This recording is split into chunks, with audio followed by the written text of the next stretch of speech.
beautiful. It's a lot of artistic people. It's great to see the urban underground scene of Berlin bubbling up to the surface. A wonderful good evening. We are here in Berlin, and I have the pleasure to welcome you here for Lebenslust TV and Zeitblatt magazine. And I have here a man who is event planner, founder, and organizer of a growing and long-lasting independent music video festival. Could you please present yourself first, namely? Aviel Siluk. Yeah, I'm Aviel Siluk. I'm the organizer of the Berlin Music Video Awards. Of course, I have a big, beautiful team working with me. No festival is working by one person. This is the 7th year, and I'm very happy to have you on board as well, checking stuff, what's going on. You were there in 2017, I think. Right, and since then many things changed. This year we have the highest number of videos represented, for example, which is a very big thing for us. We'll have many guests from abroad and from far away. Yeah. The festival that puts filmmakers, musicians, and the art behind music video in the spotlight. And who are you supporting? I mean, the wording of this statement, the art behind. So you're focusing on the creative part, I think. Yeah, I mean, like maybe for if you look at who are the consumers of music videos nowadays. I mean, I think that the kids, for example, they only care about the front singer, for example, and the song. They even play music from YouTube and not even watching the music video. They are just playing it from YouTube. I think that as much as somebody is more mature, he cares more about the details, who is the director. It's something that I never thought about until I was maybe 18. I didn't think about there is a director. I thought you think that the band is doing everything, it's like, yeah. Interesting. What can I mean? It's a networking event for sure. I mean, for everybody, for the movie makers, for the directors, for the people or the agencies who are doing the stop motion or animation things. Yeah, for the musicians as well. But what can, in general, at your festival, which takes 4 days even, what can an ordinary visitor expect? I mean, it's not just music videos, I understand.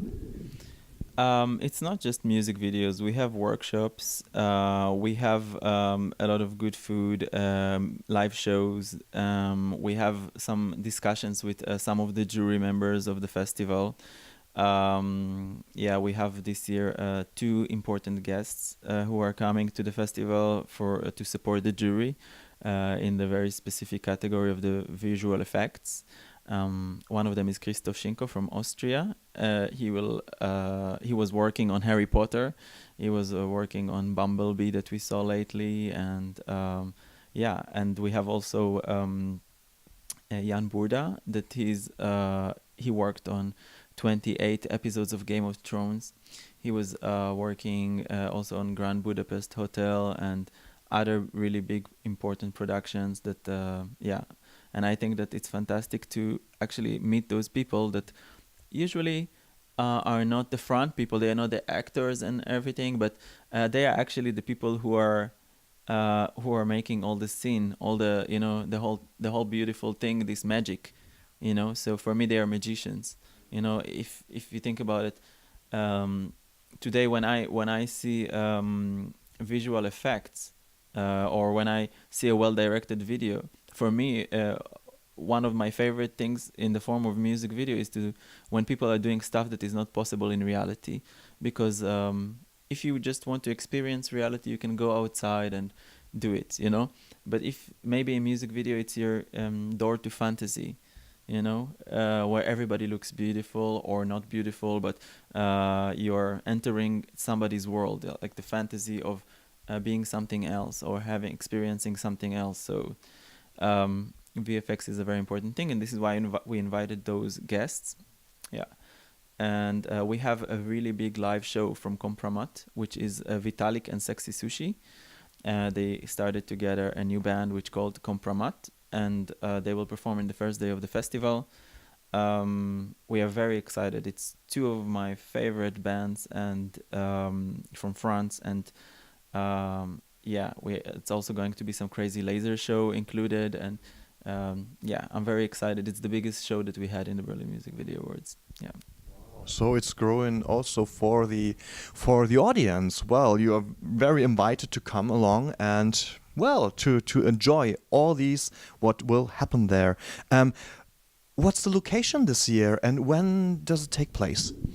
We are going to do it in Gretchen, in the heart of Berlin, in Kreuzberg.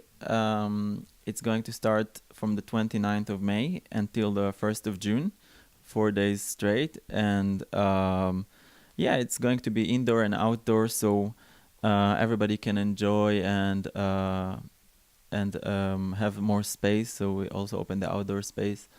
Yeah, usually we're starting around 5, 6 in the evening until midnight. In the last day, we'll also have an after party going till the morning.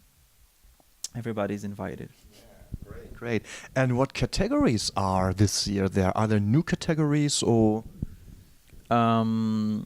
We don't have new categories because we don't have so much time. I wish we had more time, but the festival is already 4 days, and if we add more categories, it means that we will have to have another day, and it's very difficult. Every day, people are telling me already that I'm crazy for having 4 days, and it's really, yeah, every day that to have the festival, it's much more effort. And I think that also our guests, they like to come for all the days of the festival. Many of them are just coming day after day after day, and maybe it would be harder for them to imagine themselves doing it if it was 5 days already. But 4 days, we still see people like coming for 4 days straight, like every day, because the program is very different every day. Yeah. And for artists or movie makers or video makers, the application time is, of course, over for this year. But when does the application time for the next festival starting? Yeah, people are already asking. Usually we opening it right away after the festival in some point in June. So in June it will be possible to apply again. For now we are closed to submissions, but yeah, in June it will be possible. I mean, it's the 7th festival now. I mean, lots of happenings happened, I think. What are the most remarkable and personally remarkable happenings for you remember? And maybe there are two of them. I remember 2 years ago one video. Oh my dear, I thought it was so porn. And, you know, I was really, you know, because I was watching the video and I was really banned by it. It was a gay video and it was a porn video. And then the one guy was starting to shit, sorry for saying that. And the reaction of the audience, you know, and would I have known it before, I would have filmed that reaction. It was between disgust, they were laughing, they were crying, they were shouting, they were whistling, wham! And this was my highlight. Funnily, this was one of the highlights 2 years ago. Yeah, you're talking about the video from Brandon McLean. Yeah, yeah. So that won the most Trashy 2017. Yeah, it's actually, thank you for asking about that, because I really want to mark out something. The most Trashy category is a category that maybe by the name people perceive it as something that is like, oh, I don't want to win the most Trashy, but for me, this is one of the flag categories of the Berlin Music Video Awards. It represents the real freedom of art. You know, it's in this category you have videos that they are just for the sake of art of music videos, just going that where people are having no borders and just doing crazy stuff. You know, yeah. And we don't always have control on the level of craziness that we are getting. I mean, I can say that year was a little bit crazier than what we are going to have this year in that category, specific category. But then categories that were, you know, like we never know in what category the best music videos will be. You know, this is why every year the final winner is coming from a different category. It's not always best director or best concept. It's also can be best visual effects like we had in 2014, or yeah, like it's changing. So back to the most trashy category. Um, it's a very interesting topic for me, all this video specifically, because this was a video of somebody who decided to break the borders, and said, hey, we're all watching porn, so why we are so denying it? Let's make a music video that it's a porn video at the same time. You can say that it was porn. It was not I don't know if it was really porn, but it was pornographic music video. And I said, when I got it, I said, yeah, I mean, they were crazy enough to send it to me. It's in my hands, like it's in our hands as a festival to move it to the next level and put it on the big screen. And this is what we did. It was very scary for me what people will think. We had arguments inside of the team, what will be the reactions, but in the end, I think that there you go, it won the most trashy, and everybody just agreed this is the trashiest video. That, like, trashy in our festival means with sense of humor, breaking borders. It's just a fun video, a really fun video, and not heavy, maybe in the sense of heavy topics and so on. Yeah, so this video specifically also caused me troubles. You're holding a Shure mic. Yeah. Shure were our sponsors in 2017, and they left because of this video. They said that this video is too much for them to be co-branded with. And they asked me, they gave me a chance. They said, we can stay your main partners for 2018 if you drop out the most trashy and most bizarre categories. And I said no, and they just went out with their money. So yeah, it was a little bit like knife in the heart, but the mission is coming first for me, the mission of the festival. You said independent festival, and this is what we are. I mean, we never got really supported by any government fund. We always get rejected because of this content, because of many reasons. Governments don't like to support music, the form of music videos, because it's not boring enough. I don't know, it's because it's just not like how they see it. It's more like commercial, and this is exactly the point, that we are trying to show that it's not a commercial form. It is artistic form, it is educational form, it can be many things, open-minding form, but yeah, there is no budget for that in government funds, and we just gave up. I think from next year we are not going to apply for any fund anymore. Yeah, we prefer to work with cool partners. Yeah, it's hard story. Yeah. Wow, I'm really impressed, because this shows balls or character, or a line, and it's a decision, I think, huh? I mean, you mentioned. I mean, this is an unfathomable question somehow. I mean, the question of what can art be? But maybe you have your answer for what are your criterias of good art. Oh, now I said good art. No, cancel good out, just of art. What's my criteria of art? I think that art is something that's supposed to make you think and love life. When I open Orange and it's so beautifully made, inside I'm saying, wow, who is the artist? I'm some kind of existentialist, when it comes to that. I'm really enjoying things, and as much as you pay attention that as much as you see that the creator of the things made more attention to details, you can enjoy it more. They say that that robots can do things like many things that human can do, but art is something that they can just copy or program to do, but then the artist is the programmer. But so it's one of the last things that we have as humans, maybe, is to enjoy the emotions that art is giving us, emotions or impressions, the memories that art can give you. So for me, this is something is more artistic when it's more challenging you inside emotionally, making you feel something, and also in the same time aesthetic, of course. Yeah. So art doesn't only mean, in German you say, die schönen Künste. So art is not only beautiful, but it can be deterring, it can be verstörend, it can be thrilling, scary even, and if it has a message, huh? I don't know if it has a message. This is very much in Germany. Message is always important, but for me, it's not a message necessarily, but it's the effect. It's the effect, like if it's moving you in a way. You can just, as I said, you can just open a fruit and eat it, but you can also stop and enjoy it, the perfection of it inside, or enjoy the perfection of things. Everything can be art. Sex can be art. Food can be art. Even your walk in the park is artistic.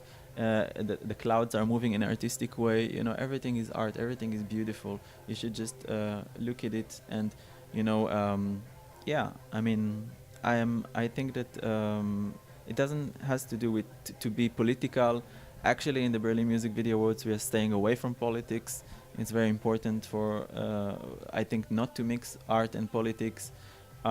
If there is a funny video that has some political message, I will not block it. But we're not taking position because today everybody cares about, every small group has like something that they defend, and you can't just watch everything and be so careful that somebody will get hurt. If you're doing big things, somebody will get hurt. Even if you're doing small things, somebody will get hurt. Everything you say, somebody will get hurt. If I'm selling, if we are letting people sell food in the festival and the food is with meat, they will get offended. If so of course we can try to be careful and be respectful as much as possible. Yeah, but it's already a disclaimer. The festival is growing, and we are really sorry if we are offending anybody with the selection of the videos or with something that we do with the performances. But we are sorry for that. But we are just moving on. Like we have to move on and try things. So it's a question of how to approach life and world. I think it's a question of awareness, isn't it? In the end, finally. Awareness. Yeah, awareness. I mean, if you have your orange, I just can't eat the orange because I'm hungry. But if I am maybe have appetite, because nobody in the Western world really starves. Starve like maybe in some stretches in Africa. But if you have this and you're just enjoying the smell, you're enjoying the color and taking energy out of the color, and that's a kind of awareness, isn't it? And seeing the beauty of this fruit. Yeah, we are in our team. We are having lunch together every day, and we had this discussion because they're always telling me that I'm too quiet when we're eating, and it's really for the simple reason that I like to enjoy, to explore in my mind like the taste that I'm tasting, and to have like to be in peace when I'm eating, and I think that it's the same with like with consuming art. You're going through so many masterpieces every day, but you're not paying attention. But then you see it as art only when the lights are off and you're sitting on a chair and somebody is telling you that art is starting. But everything is full of art. We are the most complex creatures, that we are doing so many things that can be perceived as art, and it's not awareness, but it's about attention and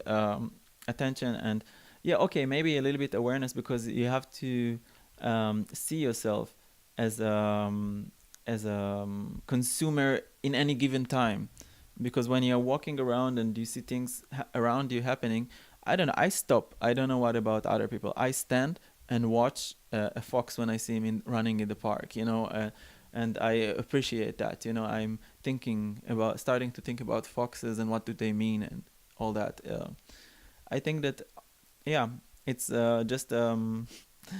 it's just how much you see yourself as the moment, and appreciate the moment, and see yourself as a consumer of art and things as art. Then you can, you can enjoy life more, maybe. if you're paying just more attention to what's around you. So the festival is a huge invitation and a pool of inspiration, I think, for you and for the audience and for the artists, just to watch other productions, because I know, lots of colleagues and sometimes maybe me myself, yeah, who are too much self-absorbed, yeah, and maybe we are just focusing, me, myself, and I, too much instead of, okay, really appreciating what colleagues, artistical colleagues, music colleagues, or movie maker colleagues are doing, and that we are getting into, this kind of a single fighter. I think that time is over a bit, and you have to be a team player, and it means communication in the meaning of being together, a commune, and of exchange. You're exchanging. It's a two-way street always, isn't it? What is the question? Well, this is my yeah. I mean, first you have your festival, and the festival is not a one-man AVL Silog show.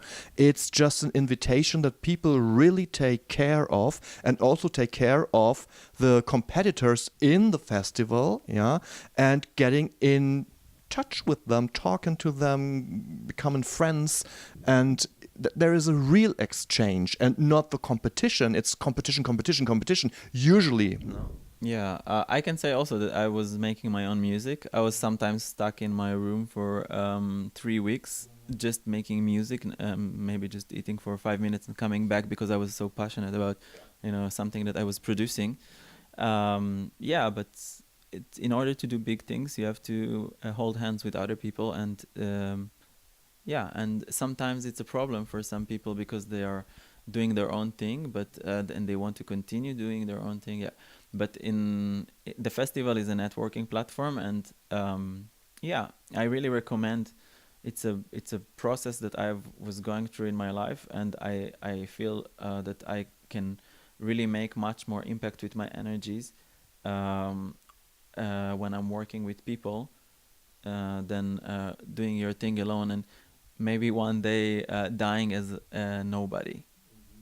So I think that doing things, as much as you affect more people, you exist more. I think as much as people are giving you more meaning, you're existing more. Can you say that? It feels like that lately. I mean, as much as you have more followers, or it means it gives you more power to move. As much as you also that your followers are more crazy about you, or more more ignited by you, so you feel more alive. So I would say come to network and to make connections with other great people, and yeah, you'll discover that with the right people next to you, you don't need to have big budget to come up with the next masterpiece. Yeah. And are you still in contact with the contestants who won the last years, or are they writing you an email from time to time? Hey, Aviel, now we are going this and doing a new video, and how are you? Is it like this, or? Yeah, I was trying to stay, in the shadows, and this is why I'm like usually not the host in the festival. I mean, if you want to talk to me, you can talk to me. You will just find a worried person,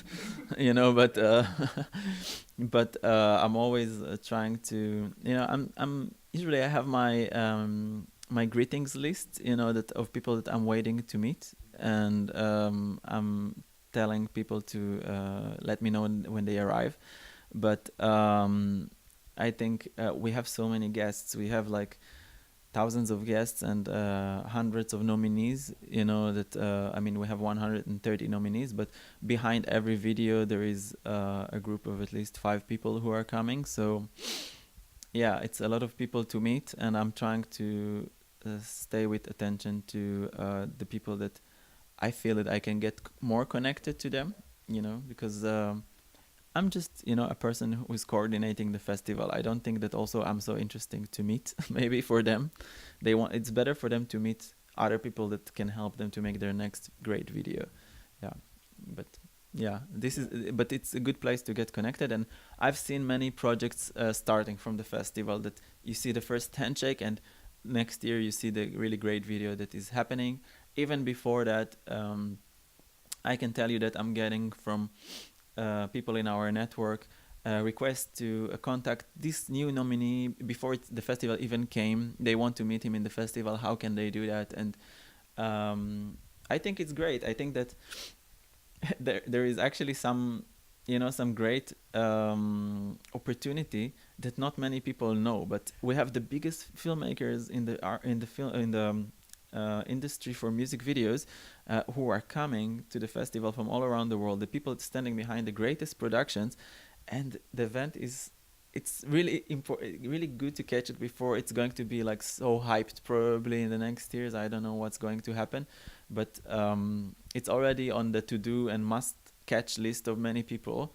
And if we will have more people than last year, we won't have place for people anymore in the festival. So it's better to catch it when it's still approachable, I think. I will try to keep it like that, but I'm saying like right now, if you're entering to the festival, you can come and talk to amazing people. Between you and your favorite artist, this person is standing, like this person is one person between you and your favorite biggest musician, or a production company.